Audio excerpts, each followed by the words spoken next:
Hay una filosofía argentina, un pensamiento riguroso acerca del lugar del hombre en la sociedad. Obras literarias como El Facundo, El Martín Fierro, El Matadero. Texto axial, fundamental, el plan revolucionario de operaciones de Mariano Moreno, Los muertos en Plaza de Mayo. El primer centenario se festeja bajo estado de sitio. Las cartas a Lavalle deciden el fusilamiento de Dorrego. No hay verdad que se resista frente a 2 pesos, moneda nacional.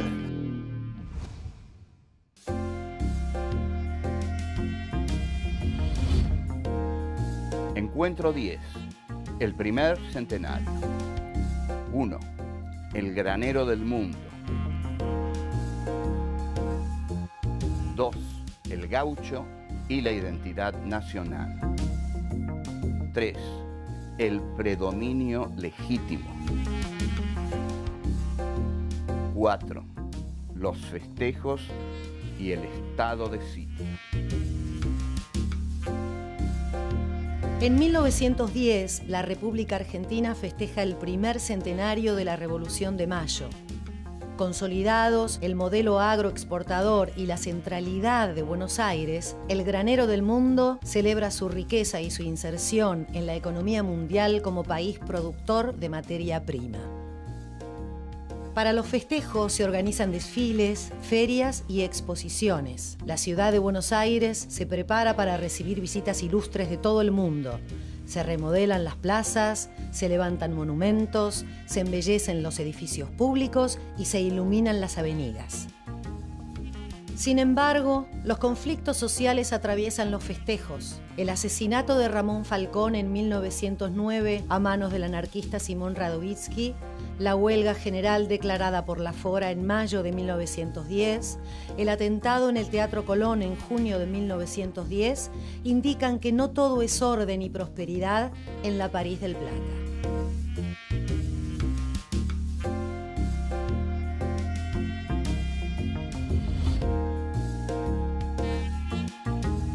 Este es nuestro encuentro número 10. Es decir, llegamos a nuestra decena. En este encuentro número 10 nos vamos a ocupar del primer centenario de la República Argentina, que coherentemente se festeja en 1910. En 1910, las clases dirigentes de la Argentina gozaban de una enorme prosperidad y sobre todo de una enorme fe en el destino del país. La Argentina estaba destinada a ser el granero del mundo. Ustedes habrán escuchado mucho esta frase, el granero del mundo, porque Inglaterra iba a ser el taller del mundo. Hay una frase célebre de José Hernández en Instrucción del Estanciero que dice: un vellón de oveja vale tanto como una locomotora. Es decir, que es igual la producción primaria que la producción fabril. El país se va a dedicar entonces a la producción primaria. La producción primaria es fácil. La producción primaria solo hay que recogerla del suelo, porque la producción primaria es el trigo, o sea, las actividades agrarias y las actividades ganaderiles. Es así que el centenario es la fiesta, el jolgorio jubiloso de la oligarquía agroganadera. Pero hay problemas en la Argentina, hay problemas, porque ha llegado la chusma inmigratoria, tal como la hemos visto que la llama la oligarquía.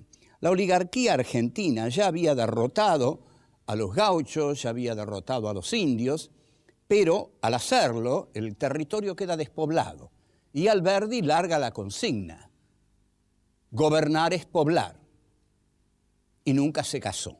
Pero larga esa consigna, gobernar es poblar, y como gobernar es poblar, lo que se hace es traer a todos los inmigrantes posibles del viejo mundo con la esperanza, la certeza de que van a venir los mejores, los sajones, los de la colonia escocesa que Sarmiento describe en El Facundo. Pero no vienen esos. vienen los que la oligarquía argentina, las clases que dominan en la Argentina, van a llamar la chusma ultramarina, que son los italianos, los gallegos, los polacos, los judíos, los rusos, y, en fin, todo eso que hizo la Argentina contemporánea. Miguel Cané es uno de los que más se preocupa por esta invasión chusmática ultramarina, porque Miguel Cané teme que el grupo patrio, el grupo patricio, el grupo original, se pierda. Y dice, los argentinos cada vez somos menos, tenemos que velar sobre nuestro círculo. Y dice en una carta a un amigo, dice, cualquier sacazuelas democrático, es decir, cualquier tipo de la chusma ultramarina que se haya enriquecido con el negocio de las suelas, es decir, un zapatero, va a poder entrar en uno de nuestros salones, dice horrorizado Cané, tropezando con los muebles, y va a posar su mirada impúdica sobre una de nuestras inocentes vírgenes. Y esa inocente virgen, en su inocencia, quizás se le entregue. Debemos impedirlo. Ustedes verán la paranoia sexual de Cané, que estaba, digamos, para un tratamiento psiquiátrico inmediato, pero bueno, en ese momento no lo había y la Argentina todavía no se había acostumbrado tanto al diván, pero Cané lo merecía de inmediato.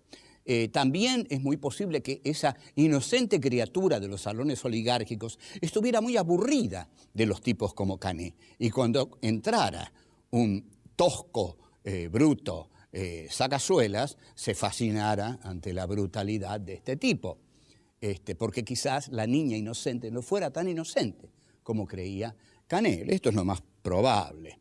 Pero digamos que aparte del apetito sexual que Cané supone que traen estas clases ultramarinas, lo peligroso que traen es que traen las llamadas ideologías foráneas.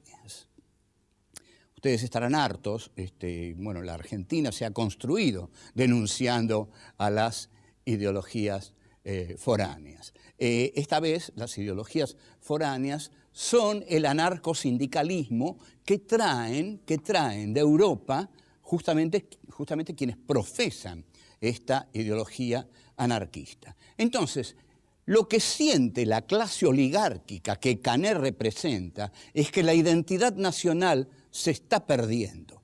Como la identidad nacional se está perdiendo, atención aquí, porque esto es pensar nuestro país. Como la identidad nacional se está perdiendo, ¿qué hace la oligarquía? Toma al gaucho, al que eliminó, al que liquidó, toma al gaucho y lo pone en la centralidad de la mitología nacional como la figura esencial de la patria. Esto lo hace Lugones en su libro El Payador. Ya lo vemos.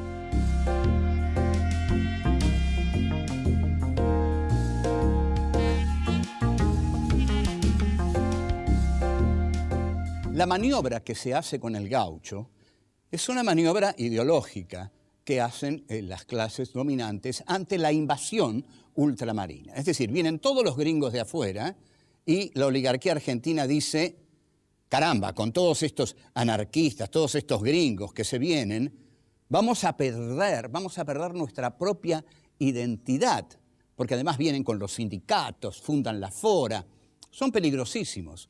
Tenemos que tener una identidad, tenemos que tener una figura en la cual se encarne la identidad nacional. Y eligen fabricar al gaucho, pero no al gaucho de las montoneras argentinas, no al gaucho que comandaba Juan Facundo Quiroga en el Facundo de Sarmiento, no, al gaucho manso, al gaucho obediente, al gaucho bueno, al gaucho de la gauchada, al gaucho que toca la guitarra, al gaucho, digamos, del Santos Vega. Entonces, lo que hace Lugones en El Payador es justamente esta maniobra ideológica. No, miren, ustedes son inmigrantes, vienen de otros países, pero nosotros tenemos una tradición nacional y esa tradición nacional se encarna en un ser generoso, libre, porque atraviesa la pampa. Entonces es libre porque atraviesa toda la Pampa y Ricardo Guiraldes escribe Don Segundo Sombra. Y Don Segundo Sombra es un tropero, es decir, es un gaucho que trabaja bajo patrón. Pero Guiraldes dice, Don Segundo es libre porque su oficio de tropero lo lleva de un lado a otro. Entonces, dice, el gaucho es ante todo la imagen de la libertad.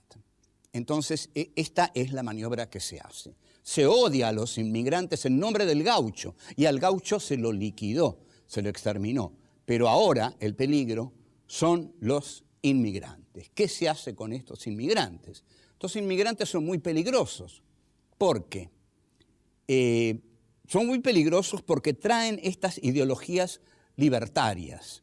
Y como va a decir Viñas, y bueno, y lo decimos todos los que estamos de acuerdo en esta posición, el Estado liberal nace en la Argentina basado en la violencia que las clases o la clase que ejerce el dominio político desde ese Estado liberal, la violencia que ejerce sobre todos los otros grupos restantes que hay en el país. Así se consolida el país. Esta es la realización de las utopías de Sarmiento, quien sin embargo, Sarmiento, Alberdi, se desilusionan mucho de la Argentina del 80. Para Sarmiento dice, esta oligarquía con olor a bosta de vaca, esta oligarquía que no sabe otra cosa más que criar reses.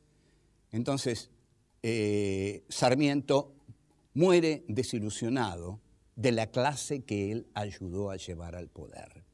Entretanto, Miguel Cané, que era un muy grave paranoico, está viendo el avance de la ola roja.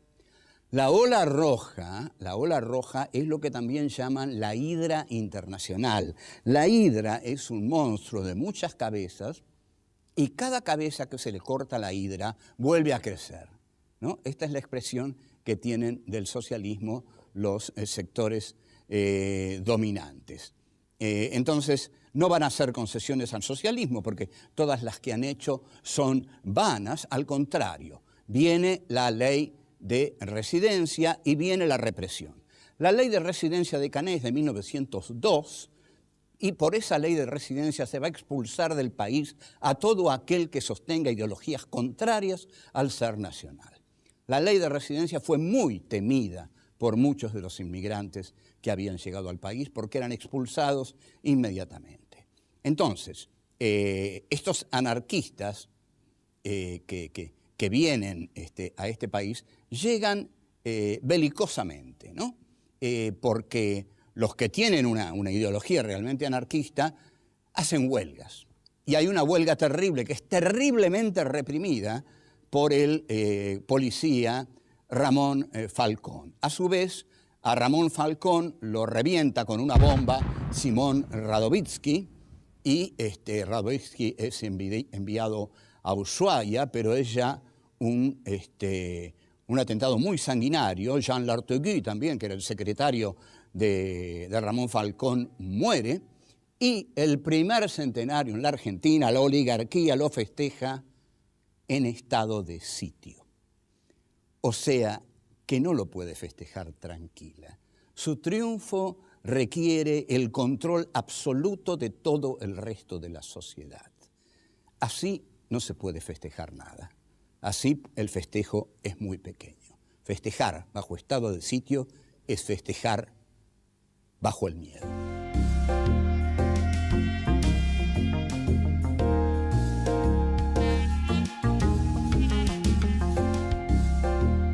Entre los más importantes hombres de la generación del 80 está uno muy conocido por nosotros, que es Miguel Cané, del cual hemos hablado.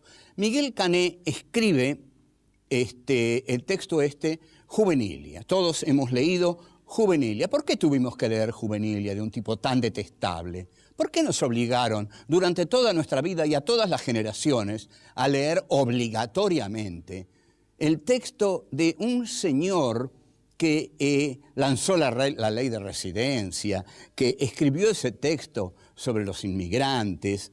En fin, un señor poco agradable. Hay un texto de Werner Pernot que se llama La otra juvenilia y que habla también de la generación del Colegio Nacional de Buenos Aires que fue reprimida bajo la dictadura militar. Así como la generación de Canet se educó entre 1863 y 1870, sus descendientes, que fueron todos señores de las clases altas, sus descendientes tuvieron un ejército terriblemente impiadoso que efectivamente entró en el Colegio Nacional Buenos Aires en la década del 76, a reprimir, y los jóvenes desaparecidos del Colegio Nacional Buenos Aires suman 112 jóvenes estudiantes que han desaparecido del Colegio Nacional Buenos Aires. Edades, 14 años, 16 años, 17 años, más no podían tener. Esa es la otra juvenilia. Canet termina el texto en el cual visualiza al salvaje inmigrante que va a violar a la inocente niña, clamando honor y respeto a los restos de nuestro grupo patrio.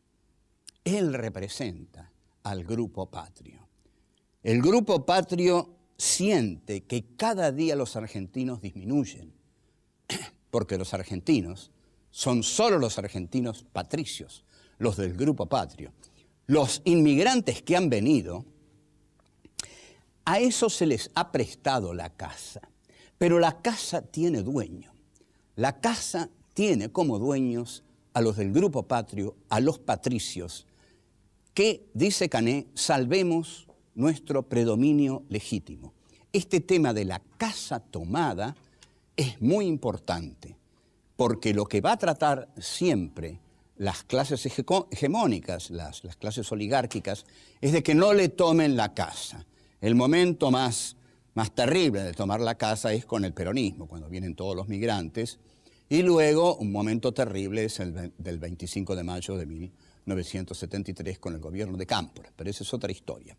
Entre tanto, Canet pide, cerremos el círculo patrio y velemos sobre él. Es decir, que no entren donde estamos nosotros. ¿Qué pasa con el texto de Canet? La culta Buenos Aires se siente amenazada.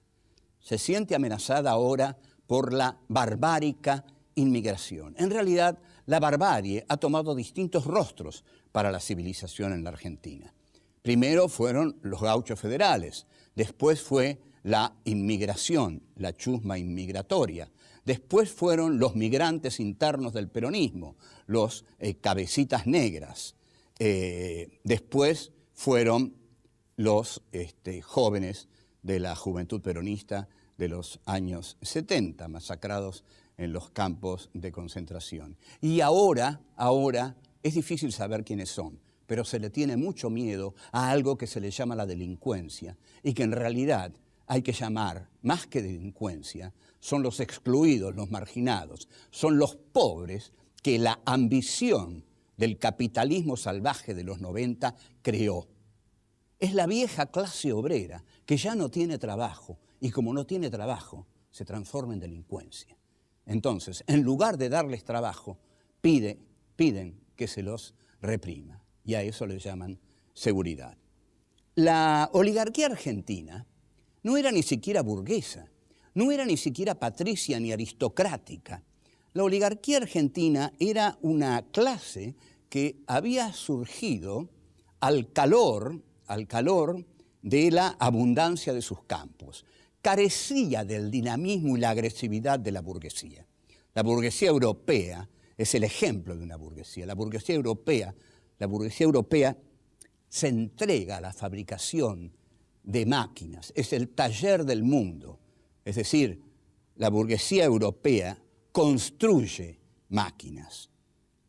La oligarquía argentina no construye nada, incorpora algunas máquinas al agro, pero el 10%, ustedes escuchen esto, por favor, escuchen esto, el 10% de las exportaciones lo dedica a viajar, es decir, al goce improductivo. Entonces, tenemos una clase que vive de la abundancia de sus campos y se llama a sí misma el granero del mundo, pero el granero del mundo, como no tiene valor agregado, va a ser derrotado por completo por las mercancías en la década del 30 y el granero del mundo se va a destruir. Entonces, esta clase ociosa, dispendiosa, dedicada al goce fácil y a construir palacetes franceses, va a entender que construir un país es una cosa y construir una ciudad es otra. Construyó solamente una ciudad para su propio goce, pero no supo construir un país.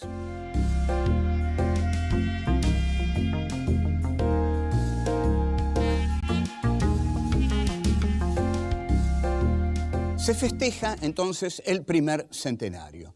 El primer centenario es tirar la casa por la ventana, porque esta gente tiene mucho dinero. Ha ganado mucho dinero porque ha vendido mucho trigo, ha vendido mucho ganado, digamos, y se lo han apropiado unos muy pocos personajes, familias. Son muy pocos los que se apropian de la gran riqueza argentina que se vende al exterior. Se festeja el centenario bajo estado de sitio, pero bueno, esta clase está totalmente acostumbrada a reprimir, que no la joroben. Además, desde el cielo, el cometa Halley ilumina la escena argentina, como si fuera un gran cenital que dice, aquí está, este es el gran país del sur que se presenta ante el mundo y festeja su primer centenario. Vienen las visitas ilustres, viene la infanta Isabel, viene Blasco Ibáñez, viene Rubén Darío, y Rubén Darío escribe un canto o himno a la Argentina. A Rubén Darío le decían el divino Rubén, ignoro por qué. ¿Qué trato tendría Darío con la divinidad? Como para que le dijeran el divino Rubén, salvo que alguna diva nacional le dijera, ay, sos divino, Rubén, pero no creo que eso hubiera ocurrido en ese momento. Pero bueno, le decían el divino Rubén. Y escribe un himno a la Argentina que dice, hay en la tierra una Argentina. Empieza optimista. He aquí la región del Dorado. ¿Cuánto le habrán pagado para que escribiera esto? He aquí el paraíso terrestre. Esto es maravilloso. No me digan que no es maravilloso. Es aquí el paraíso terrestre. ¿Se dan cuenta? Díganme con sinceridad, ¿ustedes qué piensan? ¿Estamos en el paraíso terrestre? ¿Hemos vivido en el paraíso terrestre? Bueno, Darío lo dice. Este es el paraíso terrestre. Lugones, por otra parte, Leopoldo Lugones, escribe una oda a los ganados y las mieses. Ustedes observen que la oda es precisa, exactísima, a los ganados y las mieses, es decir, a lo que se considera lo fundamental de la riqueza argentina, la producción primaria, los ganados y las mieses. Y Leopoldo Lugones escribe lo siguiente. Allá la vaca fértil como el campo, su sustancia elabora en el músculo, en la ubre y en la pella con una grave plenitud geórgica. Si anda, parece que en su marcha pende el talego del rico. Si reposa, su aspecto familiar de cofre tosco es la seguridad del pobre, la honda paz de los campos en su ser vegeta. Bueno, no se rían, pero esto lo escribió en serio Leopoldo Lugones. Yo siempre suelo decir que hay un filósofo, Martin Heidegger, que se pasó su vida preguntándose por el ser, ¿no? Heidegger dijo que la filosofía debía volver a la pregunta por el ser. Así empieza Ser y Tiempo, su obra fundamental de 1927. Lo que no sabía Heidegger es que ya Lugones había descubierto que el ser vegetaba en el interior de la vaca. En el centenario sigue vigente la ley de residencia, estalla una bomba en el Colón. Gravísimo, ¿eh? ¿Cómo poner una bomba en el Colón? ¿Cómo poner una bomba en la centralidad de la cultura argentina? Entonces, hay diputados que le echan la culpa a los anarquistas, sobre todo Manuel Carles, que es el jefe de la Liga Patriótica Argentina, formada por bandas de chicos bien de la oligarquía, por supuesto, los chicos bien, que piden castigo y expulsión de los anarquistas. En 1919 hay una huelga obrera y estos chicos de la Liga Patriótica hacen un pogrom. Atención, señores de la colectividad judía. El primer pogrom, el único pogrom de la Argentina, lo hicieron los niños bien de la oligarquía. Bueno, así eran los muchachos de Manuel Carles, fascistas, racistas, desdeñables. Era una triple A, digamos, oligárquica. Después de la bomba en el Colón, las clases hegemónicas de la Argentina demuestran tanto coraje que hacen una función al día siguiente. O sea, la oligarquía tiene corajes, tiene pelotas, hace una función al día siguiente. A nosotros no nos van a asustar esos anarquistas, ¿eh? Nosotros somos un país de machos, ya lo hemos demostrado, liquidamos a todos los que había que liquidar y si hay que seguir liquidando, vamos a seguir liquidando. Así que hacemos una función en el Colón. Somos los dueños del país, señores.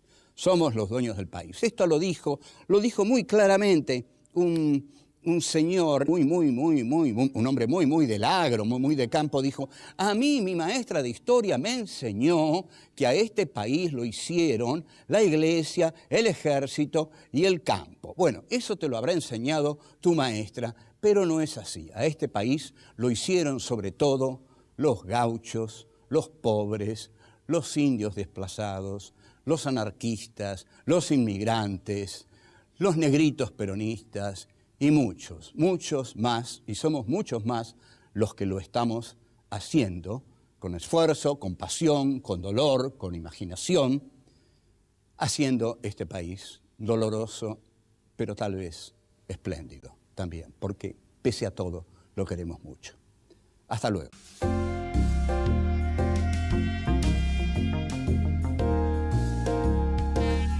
En 1910, las clases dirigentes de la Argentina gozaban de una enorme prosperidad y sobre todo de una enorme fe en el destino del país.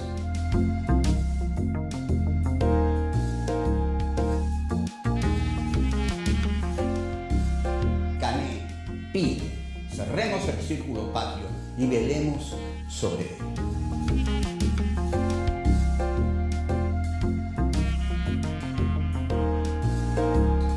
La Argentina estaba destinada a ser el granero del mundo.